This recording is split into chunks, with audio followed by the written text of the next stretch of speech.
Je donne maintenant la parole à son Excellence Abdoulaye Maïga, vice-premier ministre, ministre d'État, ministre de l'administration territoriale et de la décentralisation du Mali.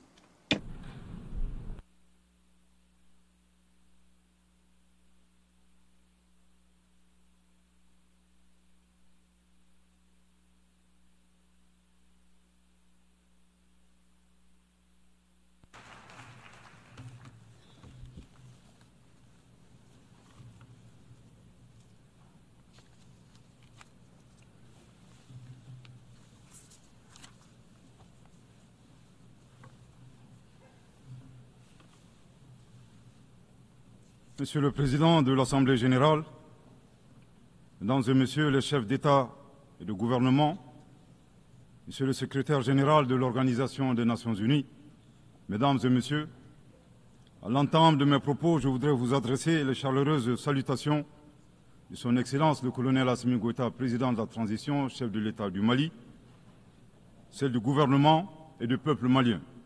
Je voudrais ensuite vous adresser, Monsieur le Président, les chaleureuses félicitations de la délégation malienne pour votre brillante élection à la présidence de la 79e session de l'Assemblée générale. Votre beau pays, le Cameroun, pays africain frère et ami, entretient d'excellentes relations avec mon pays. Vous pouvez compter sur le soutien total du Mali dans l'accomplissement réussi de votre mandat. Je saisis également cette occasion pour féliciter votre prédécesseur, l'ambassadeur Denis Francis de Trinidad et Tobago, pour la manière remarquable avec laquelle il a conduit les travaux de la 78e session de l'Assemblée générale. Enfin, permettez-moi de réitérer à Monsieur le secrétaire général de l'ONU, Monsieur Antonio Guterres, nos encouragements à poursuivre les efforts pour la réalisation des nobles objectifs de notre organisation commune.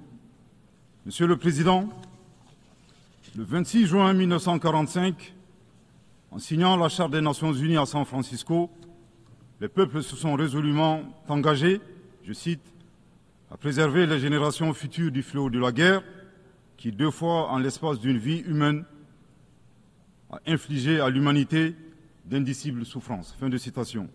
Aujourd'hui, l'occasion nous est offerte de nous prononcer sur le thème suivant, ne laisser personne de côté, agir ensemble pour la promotion de la paix, du développement durable et de la dignité humaine pour les générations présentes et futures.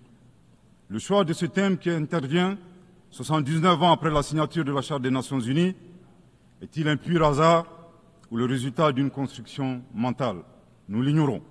Cependant, force est de constater malheureusement que se pose encore avec forte acuité la problématique de la préservation des générations, non seulement celle du futur, mais également la nôtre. Est-ce pour autant un échec des Nations unies? Incontestablement, une évaluation objective avec des recommandations réalistes de notre système collectif serait salvatrice pour notre devenir. Monsieur le Président, le Mali salue la pertinence de ce thème qui est d'une actualité brûlante, tant il est vrai que les tensions et les guerres en cours continuent, hélas, de menacer la paix et la sécurité internationale, le développement et les droits fondamentaux des populations. Cette remarque est celle d'un pays qui a connu depuis 2012 une crise multidimensionnelle complexe ayant entraîné la perte de plus de la moitié de son territoire et de nombreuses victimes innocentes, suite à une association à la fois incestueuse et opportuniste de groupes terroristes et de groupes armés. Monsieur le Président, le drame du Mali remonte à l'allégeance à Al-Qaïda du groupe salafiste pour la prédication et le combat, le GSPC algérien, le 11 septembre 2006, exacerbé par l'intervention militaire hasardeuse de l'OTAN en Libye en 2011.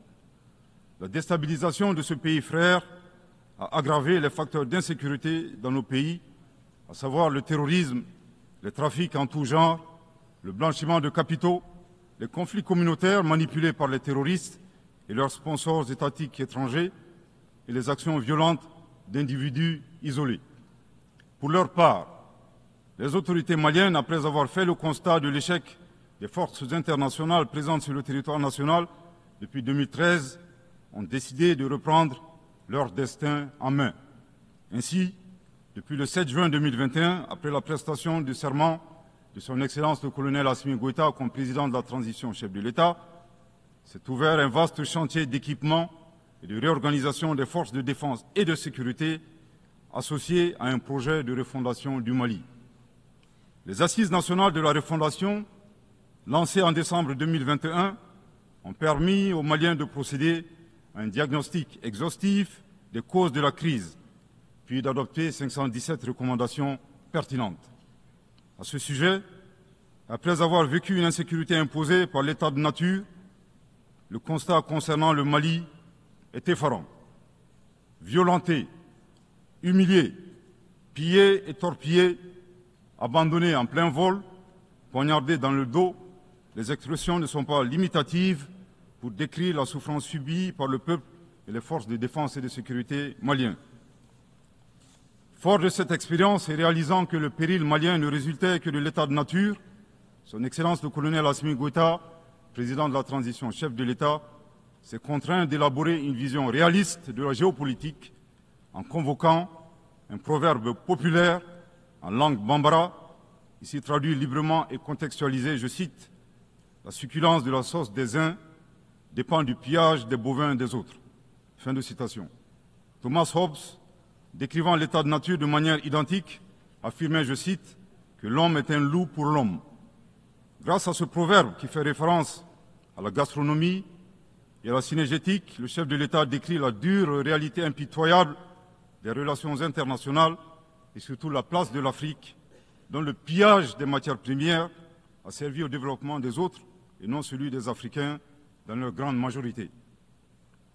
À cette vision s'ajoute une orientation du chef de l'État qui appelle les Maliens, dans le cadre de la refondation, à redevenir eux-mêmes.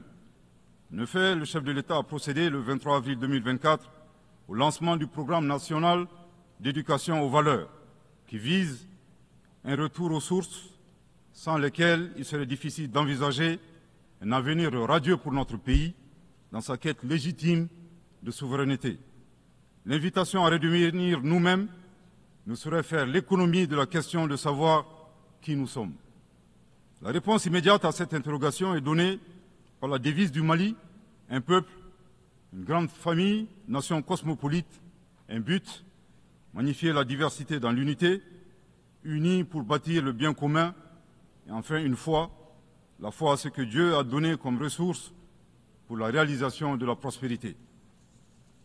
En vue de donner plus de relief à la définition du Malien, le professeur Ibrahim Diaye, expert au sein du comité chargé de la mise en œuvre du programme national d'éducation aux valeurs, indique que le Malien se caractérise d'une part par 5 valeurs cardinales, à savoir l'humanitude, l'empathie, l'obligation de transmettre les valeurs humaines aux générations futures, le sens de l'honneur, l'acceptation de la différence et de l'altérité au plan sociétal, humain et culturel, et d'autre part, 5 principes inviolables en lien avec le pays lui-même, à savoir un Mali indivisible, inaliénable, non hypothécable, nul ne peut en disposer comme propriété privée, impérissable. Monsieur le Président, en privilégiant d'être eux-mêmes, les Maliens créent une troisième voie, ne pas devenir des prédateurs, des barbares sans foi ni loi, à la recherche des bovins d'autrui, ne pas devenir les éternelles victimes impuissantes face à la prédation. La voie médiane promue par le Mali consiste à réaliser notre développement en empruntant un chemin plus vertueux. Veiller au respect de notre souveraineté tout en respectant celle des autres. Refuser l'hétéronomie tout en refusant de nous ingérer dans les affaires intérieures des autres. Être ouvert à tous les partenariats sur une base gagnant-gagnant. Aussi, il est important de relever que ces principes et valeurs caractérisent, mutatis mutandis, les peuples frères du Burkina Faso et de la République du Niger. Concernant le processus de transition politique au Mali, il convient de rappeler que, à l'issue des assises nationales de la refondation, le peuple malien a fait le choix de mener des réformes politiques avant d'organiser les élections, en vue d'ancrer profondément une gouvernance vertueuse.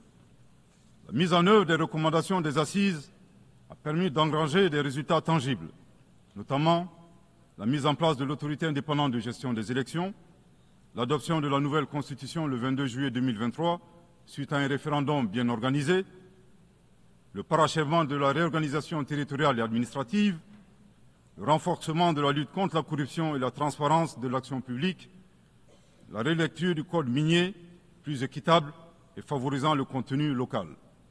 Monsieur le Président, soucieux de pérenniser l'unité nationale, fondement de tout développement, le chef de l'État a annoncé le 31 décembre 2023 la tenue du dialogue intermalien pour la paix et la réconciliation afin, dit-il, d'éliminer les racines des conflits communautaires et intercommunautaires dans le but ultime de réconcilier les communautés.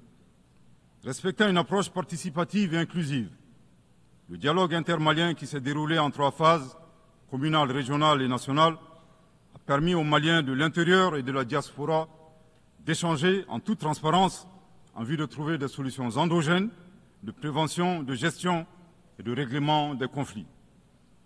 À la différence de l'accord pour la paix et la réconciliation issu du processus d'Alger, dont certains groupes signataires ont ouvertement basculé dans le terrorisme et qui était devenu un prétexte pour certains États de s'ingérer dans les affaires intérieures du Mali.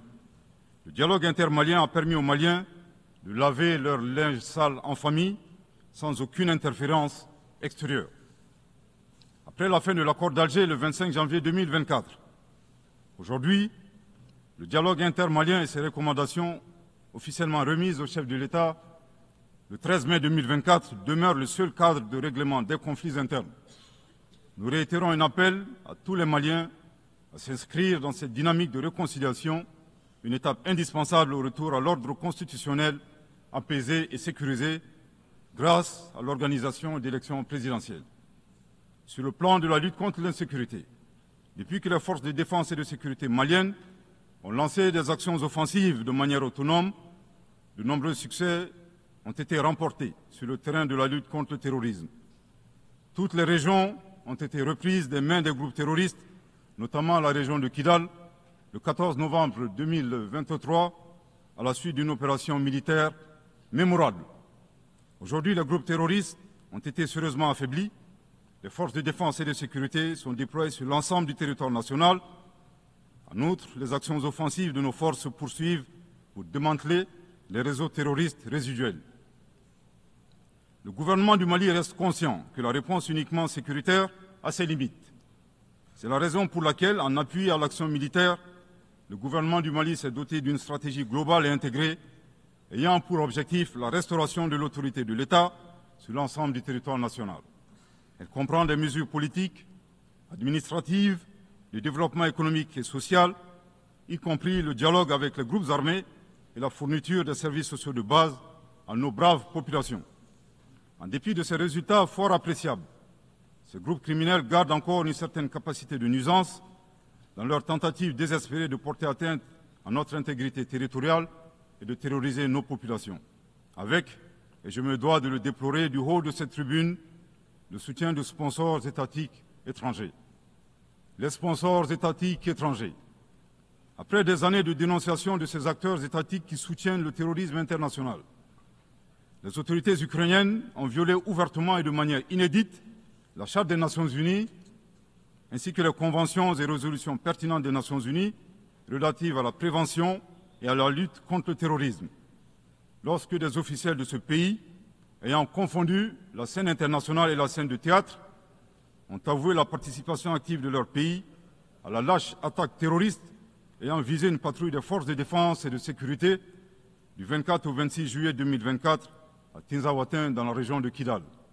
Monsieur le Président, au regard de la complexité de la situation au Sahel, et motivés par leur seul désir de prendre le destin de leur pays en main, Leurs Excellences, le capitaine Ibrahim Traoré, président du Faso, chef de l'État du Burkina, le colonel Assimi Goïta, président de la transition, chef de l'État du Mali, et le général de brigade Abdourahmane Tiani, président du Conseil national pour la sauvegarde de la patrie, chef de l'État du Niger, ont dans un premier temps institué l'Alliance des États du Sahel, une architecture de défense collective et d'assistance mutuelle dans la lutte contre le terrorisme, en signant la charte du Litpako-Gourmand le 16 septembre 2023. 10 mois plus tard, précisément le 6 juillet 2024, les pères fondateurs de l'AES ont souverainement décidé de transformer ce mécanisme en une confédération centrée sur 3 axes: la diplomatie, la défense et le développement, avant de parvenir à terme à une fédération. En si peu de temps, des résultats édifiants ont pu être obtenus dans la lutte contre le terrorisme grâce à la mutualisation des moyens de défense, des opérations militaires conjointement menées et un engagement sans faille à éradiquer le terrorisme. C'est la raison pour laquelle les États membres de la Confédération des États du Sahel ont adressé le 19 août 2024 une lettre conjointe au Conseil de sécurité des Nations Unies pour dénoncer le soutien des autorités ukrainiennes au terrorisme international, condamner l'agression contre le Mali, demander au Conseil de sécurité de prendre des mesures appropriées contre les autorités ukrainiennes. Soit dit en passant, qu'il me soit permis de rappeler que ce nouvel envoi de lettres intervient pendant que le Mali attend encore la suite réservée à une précédente lettre de saisine du Conseil de sécurité des Nations Unies en date du 15 août 2022 afin d'exposer les actes d'agression français à son encontre ainsi que leur implication dans la promotion des 3 formes de terrorisme au Sahel, à savoir le terrorisme armé, le terrorisme économique et le terrorisme médiatique.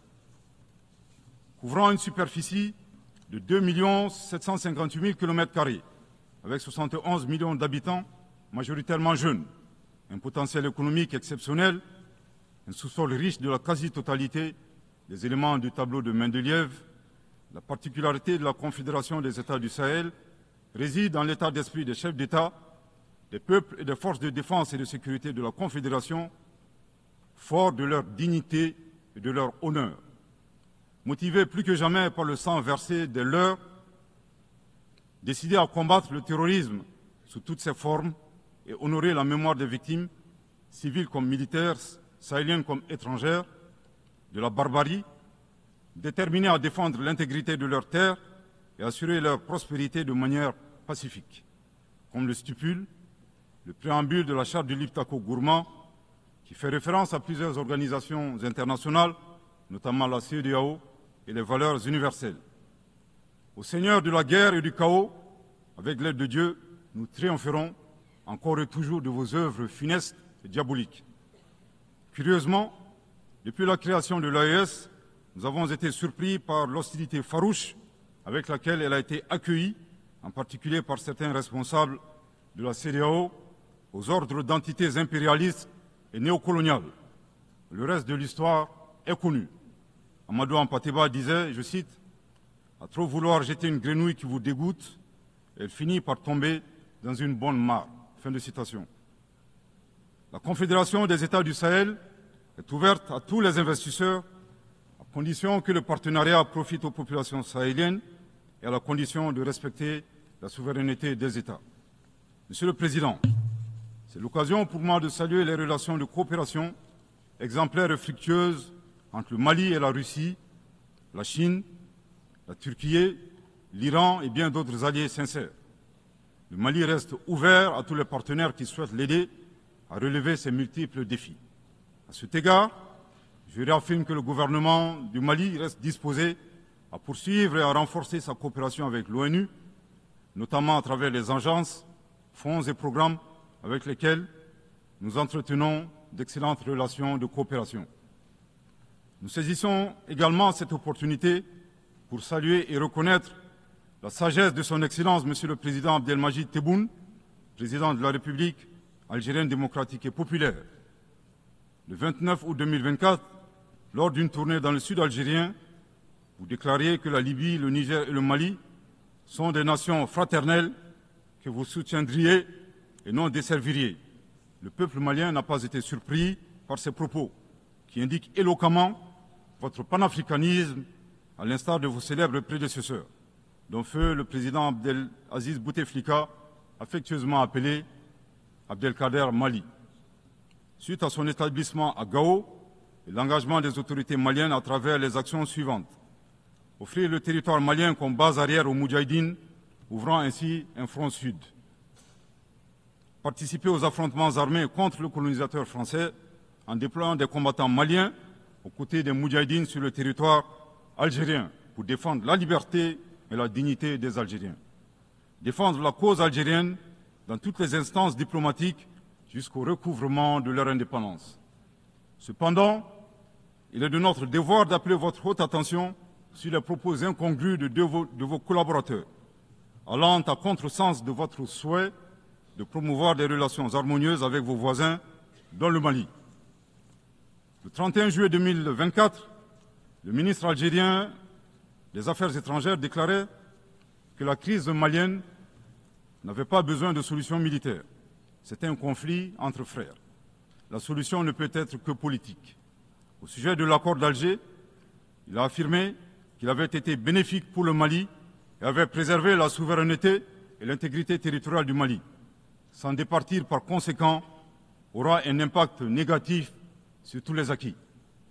En outre, le 26 août 2024, votre représentant permanent auprès des Nations Unies a déclaré, je cite, « Ce matin, j'ai appris par les médias qu'un drone a effectué une frappe dans le nord du Mali, tuant une vingtaine de civils. Ceux qui appuient sur la manette de ce drone n'ont de compte à rendre à personne sur ces frappes. » Fin de citation. De l'analyse des propos du premier, nous constatons une grave ingérence dans les affaires intérieures du Mali. En effet, la nature de la solution déployée par les autorités maliennes ne concerne que les Maliens. Depuis la fin de l'accord d'Alger, le 25 janvier 2024, les Maliens n'expriment qu'un seul vœu le concernant, que son âme repose en paix. Monsieur le ministre des Affaires étrangères, l'accord est bien et belle mort, vos incantations ne serviront pas à le ressusciter. Vous me donnez l'occasion d'une part de vous réitérer que nul ne peut aimer le Mali plus que les Maliens, et d'autre part de vous rappeler que le Mali et son peuple ne seront pas des spectateurs face aux assauts et l'adversité. Pour chaque balle tirée contre nous, nous réagirons par réciprocité. Pour chaque mot employé de travers, nous réagirons par réciprocité. À bon entendeur, tant pis. Quant aux représentants permanents algériens, en plus d'offrir le gîte et le couvert, certainement avec de succulents plats de tchèque-tchouka et de chorba, à des terroristes et des renégats en débandade, son rôle d'estafette désorienté ne contribue guère à la promotion des relations de bon voisinage. De ces propos, il ressort des accusations graves et infondées. D'une part, la qualification de la nature civile des victimes à partir des médias est aventureuse et diffamatoire. Et d'autre part, en affirmant que les opérateurs de drones n'ont de compte à rendre à personne, il alimente une campagne de désinformation contre le Mali, tout en soutenant l'idée que les voyantes forces de défense et de sécurité maliennes seraient incapables de piloter des drones. Il me plaît ici de rappeler que la montée en puissance des FAMA n'est pas une vue de l'esprit, mais une réalité tangible qui a permis de reprendre le contrôle de l'ensemble du territoire national. Concernant l'usage des drones, les opérateurs sont bien des Maliens qui agissent avec professionnalisme, à l'instar du reste des forces de défense et de sécurité maliennes, et traitent les cibles terroristes suivant des procédures conformes aux normes internationales. À titre de rappel, il y a quelques années, les acteurs de l'instrumentalisation des droits de l'homme, déterminés à ternir la performance antiterroriste de l'armée nationale algérienne, ont mis en exergue la question subversive du qui tue qui. Aujourd'hui, nous sommes troublés que le représentant permanent algérien ait rejoint la tendance manipulatrice des droits de l'homme pour s'attaquer à l'armée malienne. Le Mali exige de ces deux énergumènes diplomatiques qui cessent d'entrer dans l'histoire à reculons. Manifestement, ils ignorent tout à la fois de l'histoire entre les peuples frères du Mali et de l'Algérie et la contribution exceptionnelle du Mali à la guerre de libération algérienne, et certainement de la géographie, car ils considèrent à tort le Mali comme une wilaya, c'est-à-dire une province algérienne. Je répète, le Mali exige de ces deux énergumènes diplomatiques qui cessent d'entrer dans l'histoire à reculons. Manifestement, ils ignorent tout à la fois de l'histoire entre les peuples frères du Mali et de l'Algérie et la contribution exceptionnelle du Mali à la guerre de libération algérienne et certainement de la géographie, car ils considèrent à tort le Mali comme une wilaya, c'est-à-dire une province algérienne. Je répète pour une dernière fois, le Mali exige de ces deux énergumènes diplomatiques qui cessent d'entrer dans l'histoire à reculons. Manifestement, ils ignorent tout à la fois de l'histoire entre les peuples frères du Mali et de l'Algérie et la contribution exceptionnelle du Mali à la guerre de libération algérienne et certainement de la géographie, car ils considèrent à tort le Mali comme une wilaya, c'est-à-dire une province algérienne. Monsieur le Président, Sur la situation régionale et internationale, le Mali reste très attentif au développement en cours en Afrique et dans le reste du monde. Ainsi sommes-nous préoccupés par le niveau de violence au Moyen-Orient, notamment dans les territoires palestiniens occupés. Le peuple malien réaffirme son soutien au peuple palestinien frère dans sa lutte légitime pour l'autodétermination. Le gouvernement du Mali réitère son appui à la solution à deux États, Israël et la Palestine, vivant côte à côte, en paix et en sécurité, à l'intérieur de frontières sûres et internationalement reconnues. Nous condamnons sans réserve l'usage indiscriminé de la force par l'armée israélienne contre les Palestiniens. Au plan humanitaire, le Mali est préoccupé par la situation précaire des millions de réfugiés et de déplacés internes dans le monde, du fait des conflits armés, des catastrophes naturelles et des changements climatiques. J'ai en ce moment une pensée toute particulière pour mes compatriotes réfugiés dans les pays voisins, pays que je remercie pour leur hospitalité et leur générosité. Je voudrais les assurer que le gouvernement malien ne ménagera aucun effort pour continuer à les assister et pour créer les conditions leur permettant de rentrer dignement et en toute sécurité dans leur localité d'origine. Les multiples défis à la paix et à la sécurité internationale appellent à la réforme de l'architecture dédiée des Nations Unies. Dans la même veine, le Mali continue de plaider pour la réforme de la gouvernance mondiale politique, économique et financière afin de créer les conditions optimales et justes du développement de nos pays. Dans cette dynamique, le Mali continue de plaider pour la réforme des institutions financières internationales comme la Banque mondiale et le Fonds monétaire international. De même, nous saluons les modèles alternatifs et crédibles tels que les BRICS. Les changements climatiques constituent également une menace réelle pour les générations présentes et futures. Nous devons avoir le courage de sortir du dogmatisme ambiant et des jeux d'intérêts étroits concernant cette problématique. À cet égard, le temps est venu de mettre effectivement en œuvre les décisions de nos sommets et de nos COP. Il est nécessaire que les pays à l'origine du réchauffement climatique assument leurs responsabilités pleines et entières, y compris celle de soutenir les efforts des pays du Sud pour un développement respectueux de l'environnement. Monsieur le Président, pour terminer, je voudrais faire observer que cette 79e session de l'Assemblée générale se tient dans un contexte de défis immenses pour nos États et pour nos institutions multilatérales.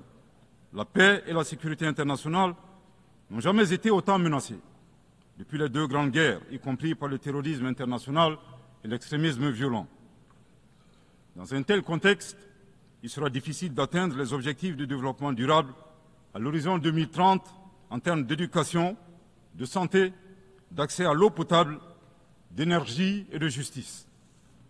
Cependant, malgré ces péripéties, le Mali reste disposé à jouer toute sa partition dans la mise en œuvre de ses engagements nationaux et internationaux, tout en gardant un certain espoir en l'avenir. Que Dieu bénisse le Mali et préserve les Maliens des forces obscurantistes et destructrices du monde. Que Dieu bénisse la Confédération des États du Sahel et préserve les populations sahéliennes des forces obscurantistes et destructrices du monde. Que Dieu bénisse l'Afrique et préserve les Africains des forces obscurantistes et destructrices du monde. Que Dieu bénisse le monde et préserve l'humanité entière des forces obscurantistes et destructrices du monde. Je vous remercie de votre très aimable attention.